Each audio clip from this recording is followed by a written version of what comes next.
Ahoy hoy everyone, it's Craig here back at Magic Kingdom with another Disney dining review. But before I get to that review, just want to remind you that this is brought to you by Dreams Unlimited Travel. If you like us, you want to support us and our content, please consider booking your next vacation through Dreams Unlimited Travel. You can get a free no obligation quote today at dreamsunlimitedtravel.com.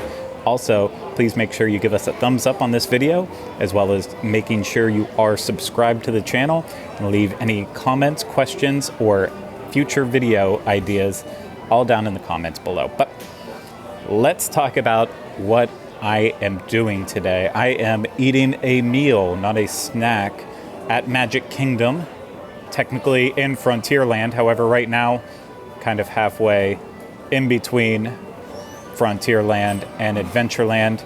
You can probably guess where I am if you know the park well enough, if you know the restaurants. Of course, I got my food today at Pecos Bill Tall Tale Inn and Cafe, but kind of sitting in the Tortuga Tavern seating area just because of how busy it is. But I've been getting a lot of requests lately to come and check out Pecos Bill. It's one of those restaurants I feel like we recommend a lot. And I eat here a lot. It's one of my go-tos when I come to Magic Kingdom. I'm trying to think about the last time I ate here, but it was only like a month or two ago.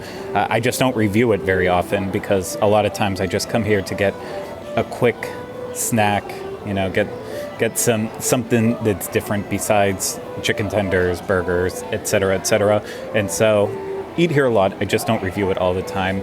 But also some of the suggestions lately have been to eat here because it's actually gone downhill in terms of the quality, and that intrigues me because I've always enjoyed every meal that I've had here. So I really wanted to come and check it out for a proper review.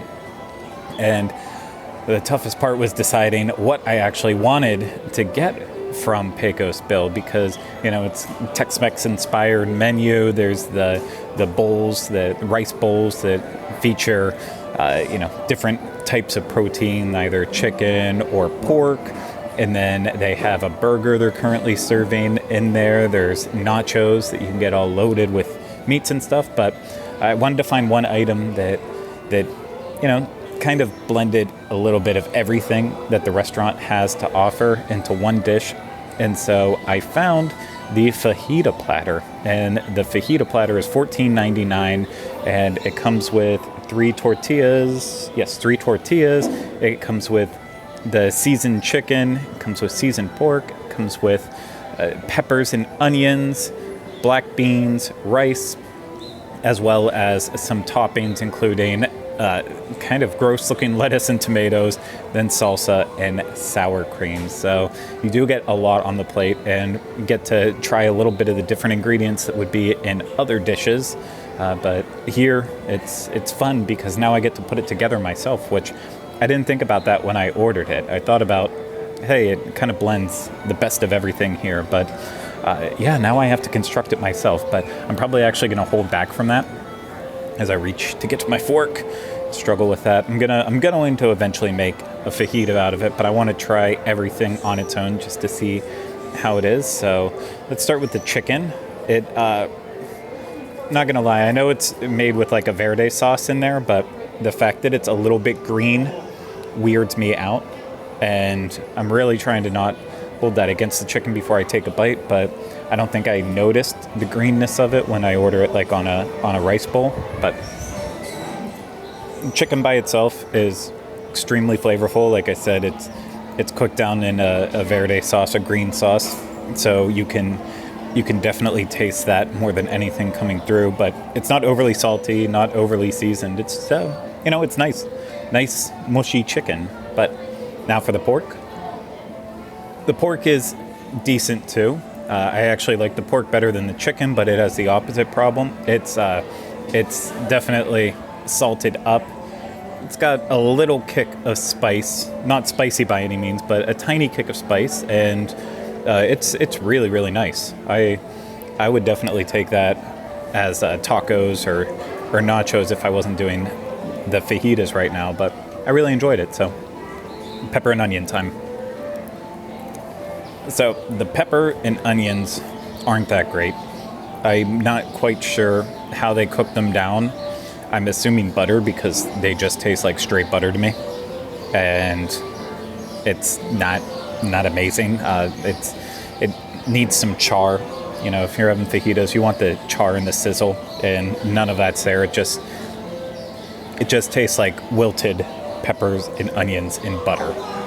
And I don't even think it tastes like pepper and onions. It just tastes like wilted butter with a slight crisp to the bite. So not great, but maybe that's one of the ones when you combine it together with everything else, it's a lot better. But let me get some rice and beans. Black beans are black beans. Nothing really to say more about that. I have nothing else to say. The rice, when you have it in a bowl, I feel like it's a lot better. But when you just eat it by yourself, it's kind of garbage rice. It's not very good at all, but that's all the items separately. So now I'm going to construct a fajita and finally eat it properly. So bear with me. Gonna need a moment here. Constructed fajita number 1, and it is chicken, lettuce, salsa, sour cream. Very basic, but let's see how it is when I put all these flavors together now in here. Adding the toppings, of course, does elevate the chicken a little bit more. It does take away from the verde taste, which that's a little sad, but I mean, it's expected once you start topping it with everything. But, it's a nice chicken fajita once you put it all together with that. So I'm digging this one at least, but I still have more combinations to try out. Fajita number 2, this time I realized I left off the peppers and onions around on the chicken. So this time I added that on with the pork and, of course, lettuce, salsa, sour cream, a little bit of tomatoes too, just because they fell in with the lettuce. But I'm excited about this one. I'm really excited. I'm actually sad that I used toppings on this one. I think, again, the pork is actually perfect on its own.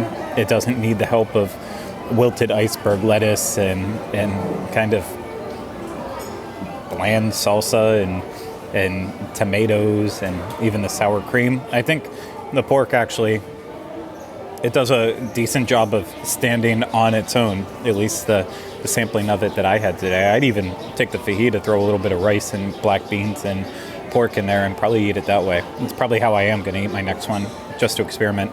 I do wish I would have saved the pepper and onions, not saved, but added the pepper and onions to the chicken, because that probably would have showcased it a little bit better. With the pork, it's now I'm like having butter with my pork. I don't really care for it as much. It's not awful, but I feel like the peppers and onions just would work better with the chicken. But one more combo to try. Final combination here: pork, rice, beans, and then a little bit of the peppers and onions because it was so ingrained into the rice that I had no choice. I had to just take it all together. But I think this is going to be the winning combo right here. Not a winning combo. The blandness of the rice actually took over the flavor of the pork. And that's not good because the pork was the best part. So, wow. That was a miss for me on this one. So, you know what to do. When we screw up, we just start adding stuff to it to see if we can make it better. A little sour cream, little salsa. That will surely fix this, right? Yeah, that time around it actually did fix it a little bit, so I'm not mad about that. But interesting. I'm gonna finish up my last couple bites and then share my final thoughts. All finished up, so I want to try to break down the last of my thoughts with this. As you watched, though, or listened, you could obviously tell that I really did enjoy my food for the most part. There was some components of it that were not great. There were other components of it that I felt were really good. Specifically, again, the pork. Chicken, not that bad. Black beans, of course, black beans. Rice, bland. Peppers and onions, not really great. So when we mix it all together, I feel like the sum of its parts is still better than what the worst of the parts. So overall, I still enjoyed it. Would absolutely recommend Pecos Bill based off of the food I had today.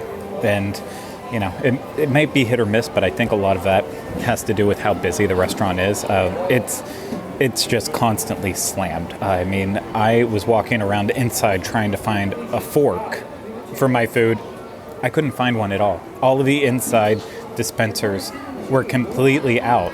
And so I just took a chance once I came outside that I'd be able to find a fork. And of course, all the dispensers outside were fully stocked, napkins fully stocked. But yeah, inside, just nothing, no forks. And a lot of cast members directing people because it's so busy, but it didn't seem like there was someone going around checking on that stuff.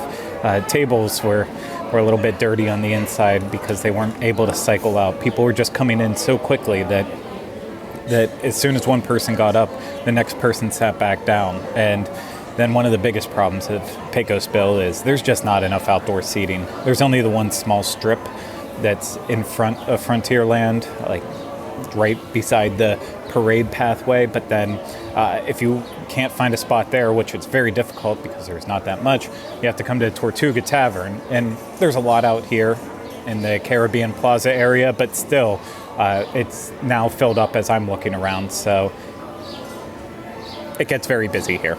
That's the best way to just put it without going on forever and ever about it. It's busy. It's really busy. But I still understand why, because it's a little bit more exciting than your average boring meal here in Magic Kingdom. It's pretty tasty, flavorful. It's pricing that you would expect from a Disney restaurant. $14.99 for my fajitas. A little on the steep side, but the bowls being a couple dollars cheaper and such, I feel like that's a decent deal. Tacos are the same way. And hey, those were already constructed. But yeah, overall, I feel like there's enough good happening at Pecos Bill to recommend it. I didn't have the bad experience I was expecting, but and I came in expecting it, and yeah, walking away still enjoying it. So positive review for Pecos Bill, Tall Tale Inn and Cafe. But that's going to do it for me. I hope you enjoyed this review, and if you did, please, once again, give me a thumbs up on the video, make sure you're subscribed, and leave comments, questions, and future suggestions for dining reviews in the comments below. And then if you're listening, please make sure you are subscribed and that you are leaving us ratings and reviews. If you're listening to this through Apple Podcasts, I think that gets cut out when I make the podcast anyway, so I don't know why I'm saying it, but hey, I already said it, so can't take it back now. So, and then if you're planning an upcoming trip to Walt Disney World, Universal, any Disney destination in the future, please, again, consider using Dreams Unlimited Travel, because supporting them is directly supporting us. And you can get more information at dreamsunlimitedtravel.com. So, that's it for me here from Magic Kingdom. I'll see you again soon with another Disney dining review. Until then, bye-bye.